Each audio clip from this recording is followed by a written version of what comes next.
Petit Jornal. Inteligência e irreverência em doses diárias.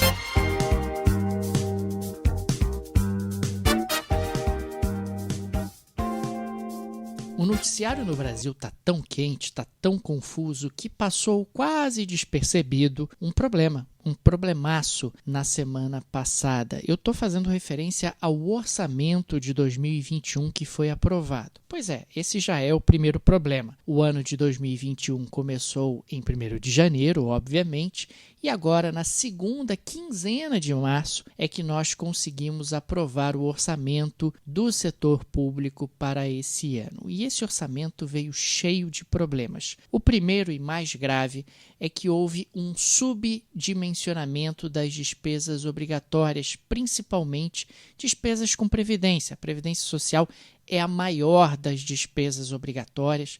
A gente está falando de algo em torno de 700 bilhões de reais por ano. Houve aí um subdimensionamento, o que na prática significa dizer que você colocou no orçamento uma previsão de despesas abaixo do real, abaixo do realista. E com isso, com esse subdimensionamento de uma despesa obrigatória importante, abriu-se espaço para a colocação de emendas parlamentares, emendas de interesse do Congresso brasileiro. Um outro problema acabou sendo o aumento dos investimentos militares, investimentos no Brasil com armamentos, como é o caso de submarinos e blindados, além do aumento do soldo das Forças Armadas no Brasil. Na prática, isso diminui o espaço orçamentário para gastar com outras despesas também bastante importantes e necessárias dentro desse contexto onde o Brasil está com problemas bastante volumosos, problemas muito significativos. Mas e daí? O que vai acontecer na prática? O que vai acontecer na prática é que ao longo do ano vai faltar dinheiro para cobrir despesas obrigatórias, mais especificamente despesas com a Previdência Social. É claro que o governo não vai parar de pagar as despesas obrigatórias, não vai parar de pagar a aposentadoria das pessoas. Para que isso não aconteça, para que não falte dinheiro para a aposentadoria das pessoas, o governo vai tentar diminuir as chamadas despesas discricionárias, que é um montante muito pequeno dentro do orçamento do governo, algo em torno de 7% a 8% das despesas primárias, e ele vai tentar ali cortar despesas com luz do posto de saúde, vai tentar conter despesa com limpeza da universidade, e isso vai trazer uma série de problemas, vai trazer uma série de tensões, eventualmente pode gerar aí um certo shutdown, pode gerar aí uma certa paralisia no funcionamento da máquina pública. Para que isso não aconteça, muito provavelmente o governo vai tentar aprovar um crédito suplementar. Um crédito suplementar onde ele vai buscar a autorização do Congresso para ampliar as despesas, para fazer frente a essas despesas que não foram muito bem orçadas no momento anterior. Talvez você esteja se perguntando, puxa, mas por que a gente não corta eventualmente as despesas ou as emendas dos parlamentares? Na prática não dá, legalmente isso não é possível, até porque essas despesas hoje, essas emendas são consideradas impositivas e o Executivo não tem, como já teve no passado, legalmente autorização e poder para cortar essas despesas.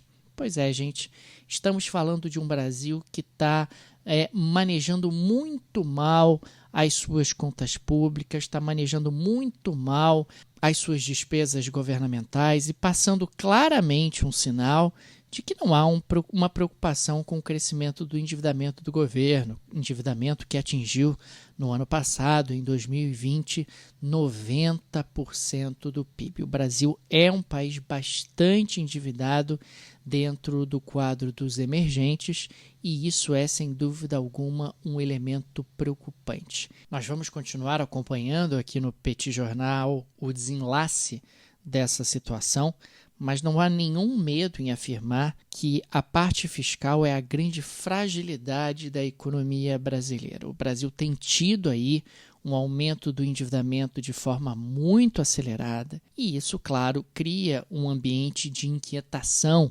sobre os agentes econômicos no Brasil, na medida em que o governo brasileiro tende a ter crescentes dificuldades para se financiar, tende a ter crescentes dificuldades para financiar o seu déficit e, claro, que as pessoas começam a exigir juros cada vez maiores para financiar esse governo desequilibrado e que dá sinais de que não quer conter o desequilíbrio.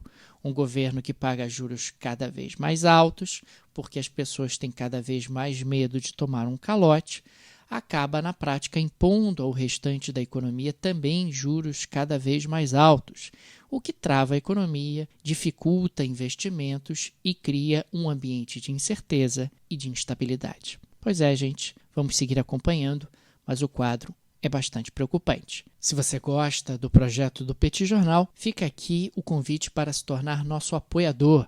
Vai lá no site do Petit, petitjornal.com.br, tem uma seção Apoie o Petit com todos os direcionamentos para você se tornar nosso apoiador, seja você residente no Brasil ou no exterior. O Petit Jornal é uma mídia 100% independente, não tem qualquer conglomerado por trás, qualquer produtora por trás, é uma mídia mantida exclusivamente pela ajuda de nossos apoiadores, a quem agradecemos enormemente. Além disso, vou colocar aqui linkado no descritivo desse áudio o site do petcursos.com.br, onde eu e o professor Tanguy Bagdadi aprofundamos alguns temas de economia e de política internacional. Dá uma olhada porque eu tenho certeza que você vai encontrar algo que vá gostar. No mais, eu sou Daniel Souza e falo para o Petit Jornal. Petit Jornal. Inteligência e irreverência em doses diárias. Acesse www.petitjornal.com.br.